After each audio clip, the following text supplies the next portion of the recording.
Boa noite a todos.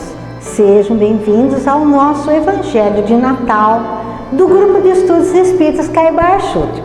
Vamos fazer primeiramente um Pai Nosso? Então vamos lá, gente. Fechando os nossos olhos, deixando tudo lá fora. Vamos fazer a oração ensinada pelo Mestre Jesus. Pai nosso que estais nos céus, santificado seja o vosso nome. Venha a nós o vosso reino. Seja feita a vossa vontade, assim na terra como no céu. O pão nosso de cada dia nos dai hoje. Perdoai as nossas ofensas, assim como nós perdoamos a quem nos tenha ofendido. E não nos deixeis cair em tentação, mas livrai-nos de todo o mal. Que assim seja. Então, gente, vamos falar um pouco sobre o nascimento de Jesus? O que não é tarefa fácil. Porque Jesus não deixou nada escrito. Toda a sua doutrina foi comunicada por ele de viva voz aos discípulos. E esses discípulos difundiram aquilo que eles haviam escutado. Sua vida e os seus feitos têm como fontes primárias apenas os 4 evangelhos, que são o Evangelho de Mateus, o Evangelho de Marcos, o Evangelho de Lucas e o Evangelho de João. Muitos outros evangelhos que foram escritos e outros textos, eles foram tirados do Novo Testamento no primeiro concílio de Nicéia, porque eles não eram considerados dignos de crédito. E os relatos do casamento de José e Maria e o nascimento de Jesus aparecem em 2 desses evangelhos, que são o Evangelho de Mateus e o Evangelho de Lucas. Alguns estudiosos acadêmicos afirmam que as narrativas de Mateus e Lucas não batem, que elas são contraditórias e elas não são históricas. Eles ficam procurando as datas e encontram dificuldade. Mas outros estudiosos cristãos, eles consideram que não existe uma contradição entre esses documentos.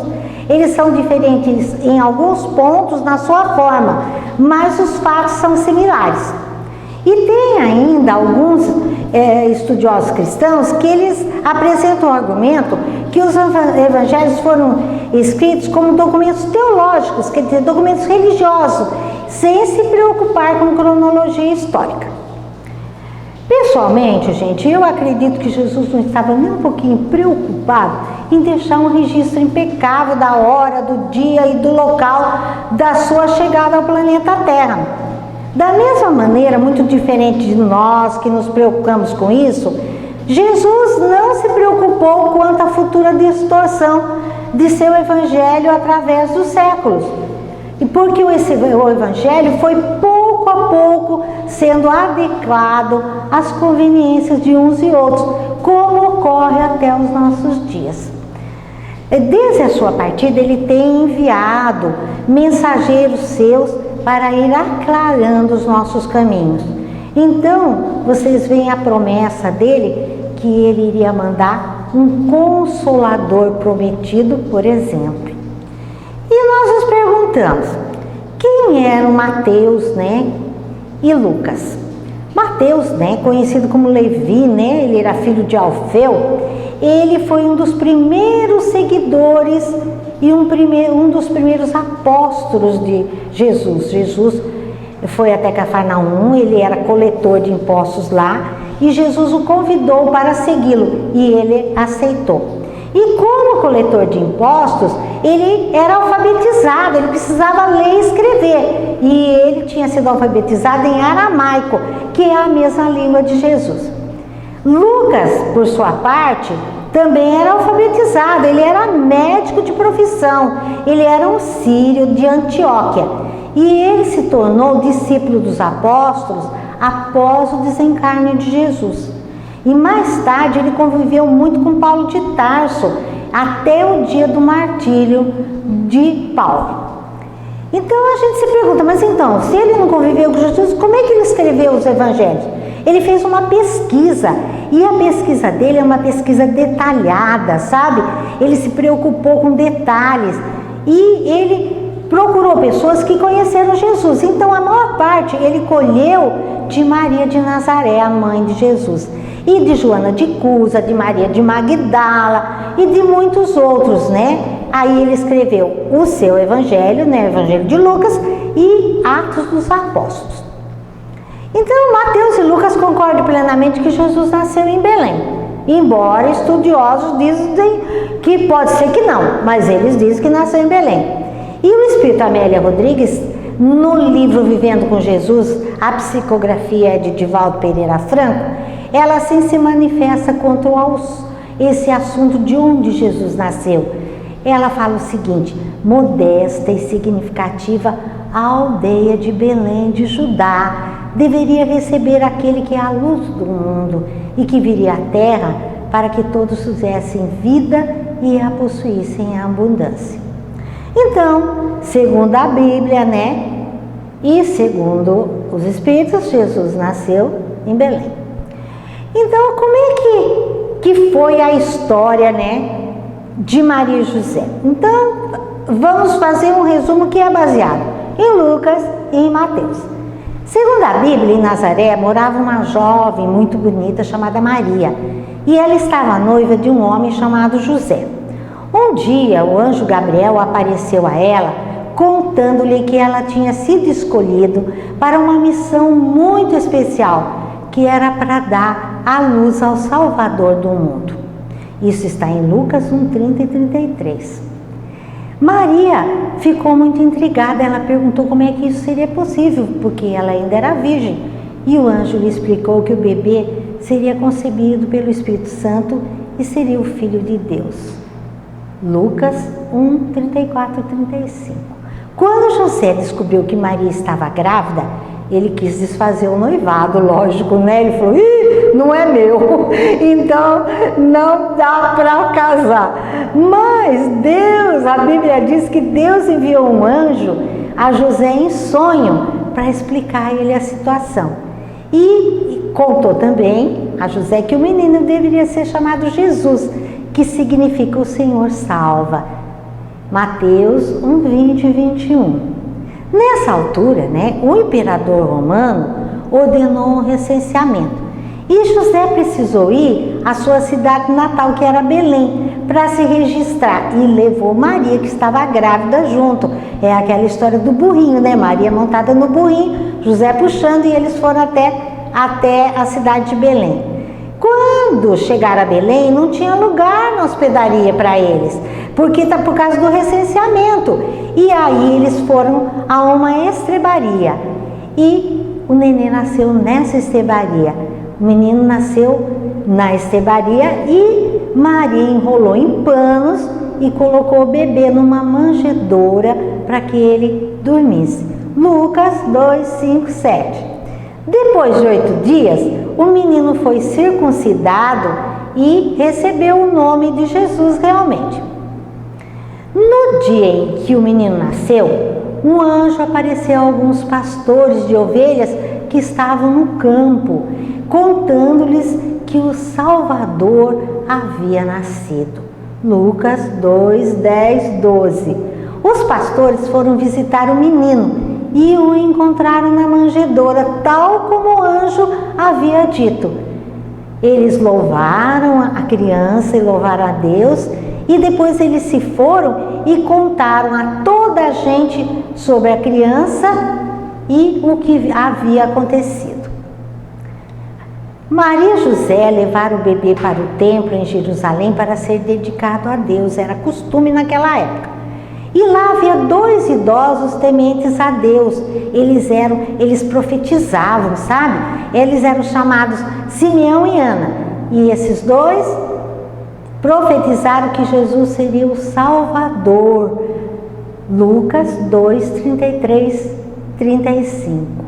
Os pais do menino ficaram muito admirados com tudo o que ouviram. Aí os magos do Oriente viram uma estrela especial que significava o nascimento de um rei em Israel. Eles foram avisados por sonho que haveria esse nascimento. E eles foram até Jerusalém. chegaram em Jerusalém e perguntaram: escuta, onde está o novo rei que nasceu? Aí o bicho pegou, né? Porque Herodes ficou sabendo e ficou preocupado. Porque ele achou: nossa, nasceu um novo rei, eu vou perder meu cargo. E ele fingiu que queria adorar o menino. Falou: ó, vocês vão lá e vocês veem onde ele está. E depois, né, descobriu que o menino tinha nascido em Belém. E aí ele vai e fala: na volta vocês passam por aqui para me dizer onde que o novo rei está. Mateus 2, 4, 6. E os magos seguiram a estrela. Lembra a história da estrela que ficou em cima de onde Jesus nasceu? Eles seguiram aquela estrela e encontraram o menino, adoraram Jesus, ofereceram presentes, ouro, incenso e mirra. E um sonho, né? Eles foram avisados para voltar por outro caminho, porque Herodes estava querendo matar a criança. E aí eles obedeceram e voltaram por uma rota diferente daquela que eles haviam chegado até ali. Mateus 2, 11, 12, gente. Quando Herodes descobriu que os magos não iriam voltar, ele ficou muito bravo, ele sapateou, ele entendeu que ele tinha sido enganado e mandou matar todos os meninos com menos de 2 anos nas redondezas de Belém, achando que com isso ele iria matar Jesus. Antes disso, né, porém, um anjo avisou José em sonho do perigo e a família fugiu para o Egito. Mateus 2, 14 e 15. Depois que Herodes morreu, José, Maria e Jesus voltaram para Nazaré, onde Jesus passou a sua infância. Mateus 2, 21 e 23.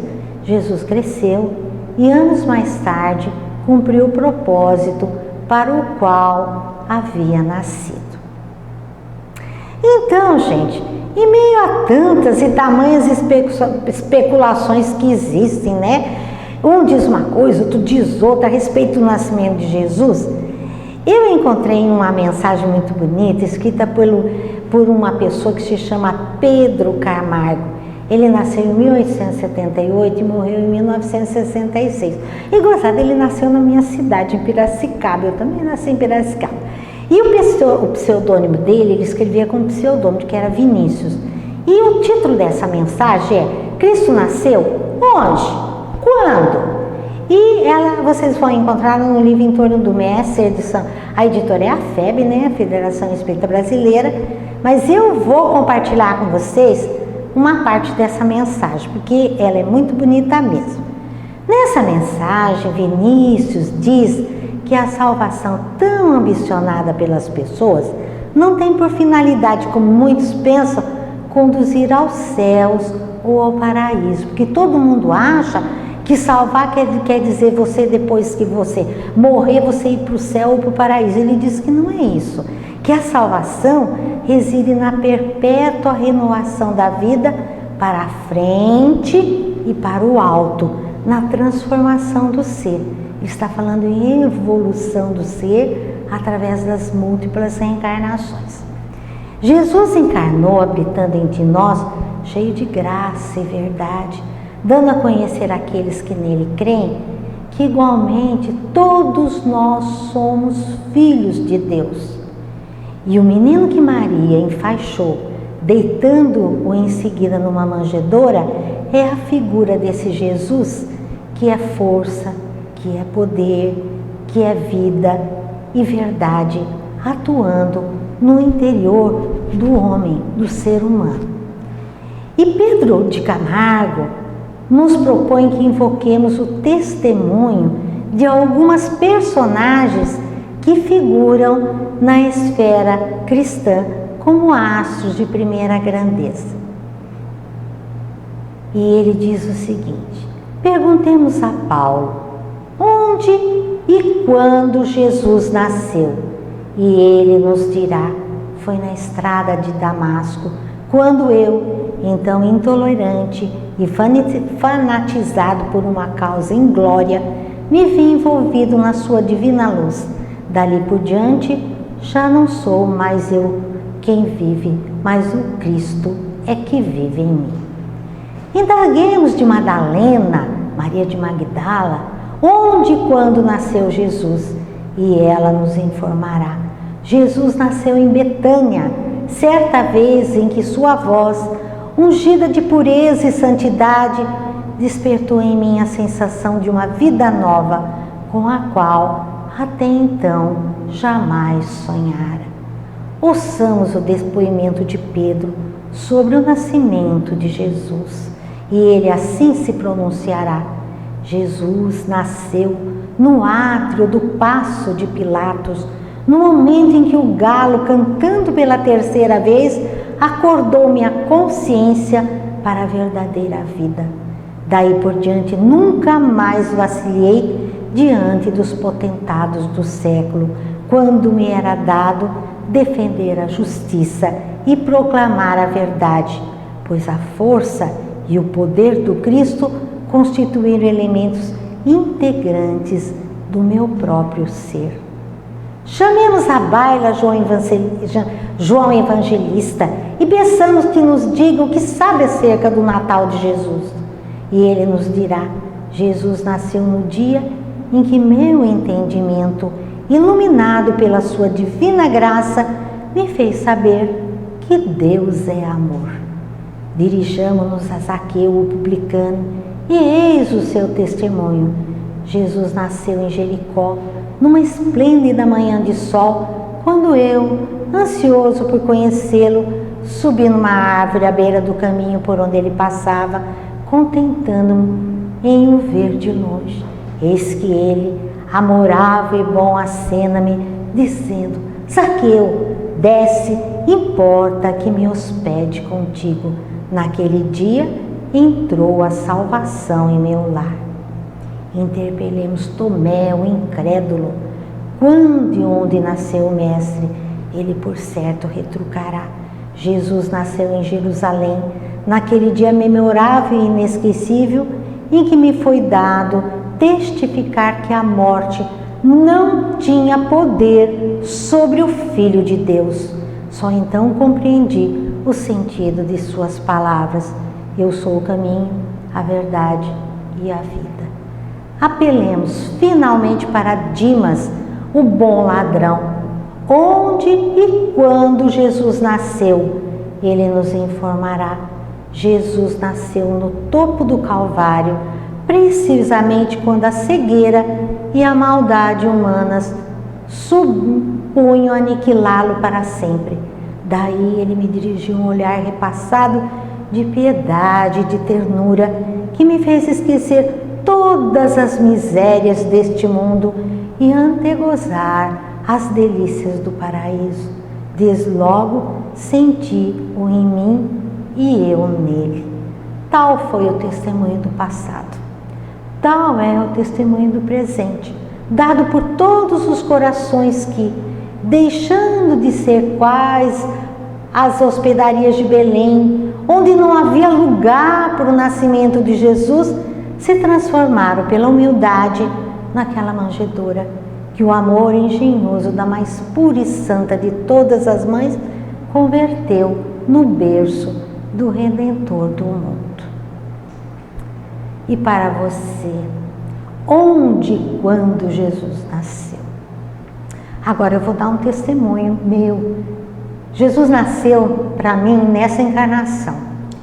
Nas encarnações anteriores eu jamais aceitei Jesus. Espíritos me disseram isso, que eles tentaram e não conseguiram. Nessa encarnação, Jesus nasceu para mim de uma forma que me tocou o coração. Ele nasceu nas crianças abandonadas, nas pessoas que passavam pela cidade de Porecatu e não tinham onde ter pouso, que ficavam na rua, que passavam fome. E aos poucos Jesus foi entrando dentro de mim. Isso foi a partir do ano de 1987. E Jesus entrou de tal forma que eu tenho certeza que ele nunca mais vai sair. E eu estou me candidatando a novos trabalhos com ele quando eu me for dessa terra, quando eu desencarnar finalmente, né? E eu tenho certeza que vai ter um lugarzinho para eu trabalhar, por mais humilde que seja. E para você que está me escutando, onde e quando Jesus nasceu? Vamos ao passe agora, gente. Neste momento, você está na companhia dos mentores e passistas espirituais do Grupo de Estudos Espíritas Caibar Schutel, assim como da equipe médica do Dr. Bezerra de Menezes, para a realização do passe espiritual à distância, restabelecendo o equilíbrio integral de todo o seu ser.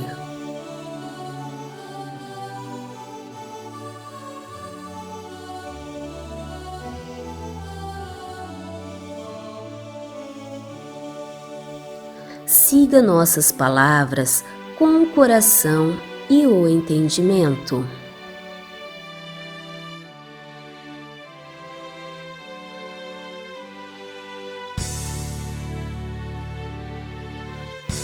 Concentre-se em sua respiração. Inspire bem fundo e devagar. Segure. Agora solte o ar lentamente. Inspire bem fundo e devagar. Segure. Agora solte o ar lentamente. Inspire bem fundo e devagar. Segure. Agora solte o ar lentamente.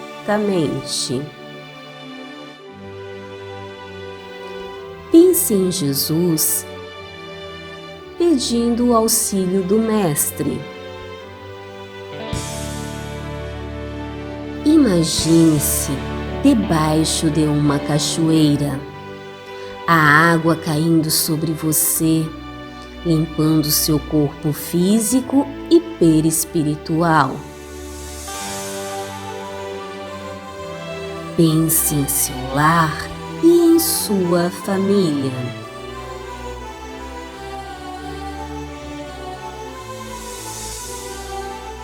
Pense em seu local de trabalho e estudos. Pense em sua maior dificuldade.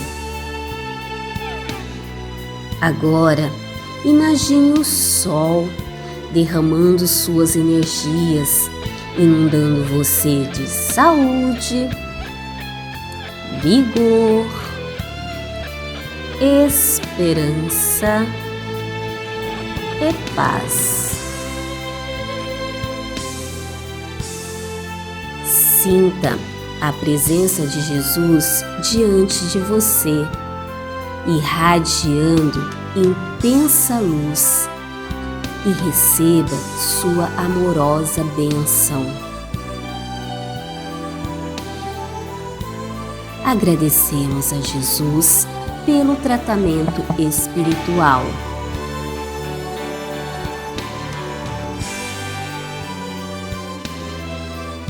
Que o Mestre Jesus acompanhe a todos.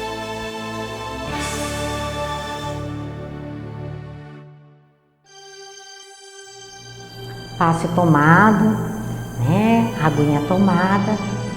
Quero desejar a todos um Feliz Natal com muita paz, muita alegria. Um Natal que seja realmente representativo do nascimento do Mestre Jesus. Um abraço bem grande para todo mundo. Feliz Natal, gente. Tchau, tchau.